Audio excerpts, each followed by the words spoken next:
s'enrichir, ce que le Coran nous enseigne. Bienvenue sur Se relever ensemble. Si vous êtes ici, c'est que vous cherchez à mieux comprendre la place de la richesse dans votre vie, selon les enseignements du Coran.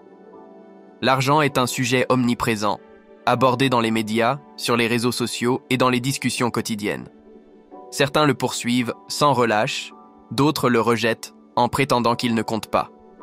Mais qu'en dit réellement le Coran?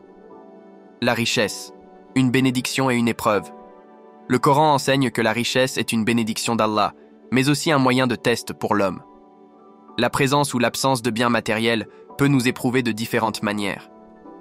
Et nous vous éprouverons certes par un peu de peur, de faim et de diminution de biens, de personnes et de fruits. Et fait la bonne annonce aux endurants. Coran 255.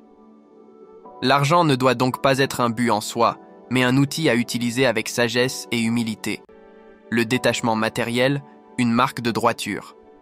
L'attachement excessif aux biens matériels peut nous éloigner des valeurs fondamentales. Le Coran nous rappelle que la véritable piété se manifeste par la générosité et le partage. Mais la piété est de croire en Allah, au jour dernier, aux anges, aux livres et aux prophètes, et de donner de son bien, quelle que soit son affection pour lui, aux proches, aux orphelins, aux pauvres, aux voyageurs, à ceux qui demandent de l'aide et pour affranchir les esclaves.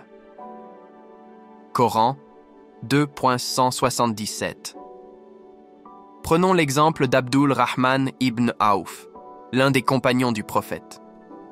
Il était immensément riche, mais utilisait constamment sa fortune pour aider les nécessiteux, prouvant ainsi que richesse et piété peuvent coexister.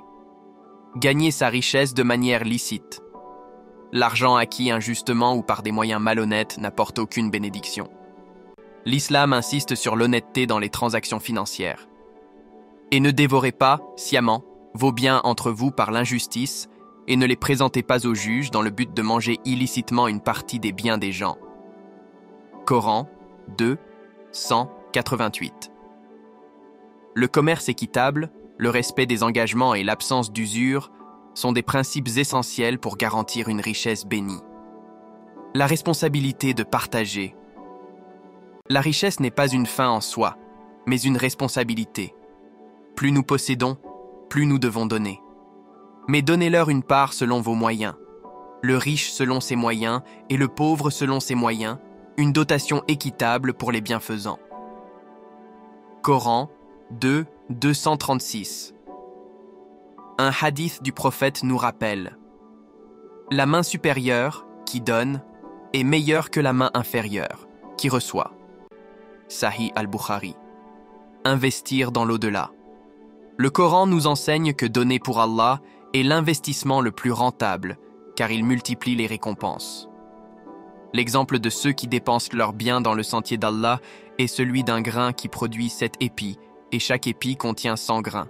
Et Allah multiplie la récompense pour qui il veut. Coran 2, 261. Nous pouvons voir cet enseignement appliqué dans l'histoire de l'hôpital Al-Mansouri du Caire, financé par des dons et ayant fonctionné pendant des siècles pour soigner les plus démunis. L'humilité dans la charité. Il ne suffit pas de donner, encore faut-il le faire avec sincérité et discrétion. Ô les croyants, n'annulez pas vos aumônes par un rappel ou un tort, comme celui qui dépense son bien pour être vu des gens. Coran 2.264.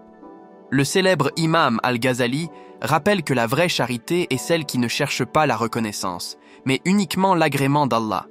Ne pas être impressionné par la richesse des autres. Dans une société où l'apparence de succès matériel est glorifiée, il est facile d'envier ceux qui possèdent beaucoup. Pourtant, le Coran met en garde contre cette illusion.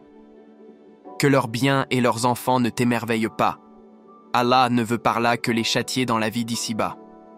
Coran 9, 55. Nombreux sont ceux qui ont amassé des fortunes, mais ont perdu leur paix intérieure. Le bonheur ne se mesure pas en richesse matérielle. La richesse peut être une distraction. L'argent et les biens peuvent nous détourner de l'essentiel, notre relation avec Allah. Ô vous qui avez cru, que ni vos biens ni vos enfants ne vous distraient du rappel d'Allah. Et quiconque fait cela, alors ceux-là sont les perdants. Coran 63:9. Beaucoup travaillent sans relâche pour accumuler des biens, mais oublient de nourrir leur âme. Les statistiques montrent que, malgré l'augmentation du niveau de vie dans de nombreux pays, les taux d'anxiété et de stress ne cessent de croître. La vraie richesse, les bonnes actions. Le Coran rappelle que les biens matériels sont éphémères, alors que les bonnes actions ont une valeur éternelle. Les biens et les enfants sont la parure de la vie d'ici-bas, mais les bonnes œuvres durables sont meilleures auprès de ton Seigneur en récompense et en espérance. Coran 18:46. En conclusion, quel héritage souhaitez-vous laisser? Nous devons nous demander, que laisserons-nous derrière nous?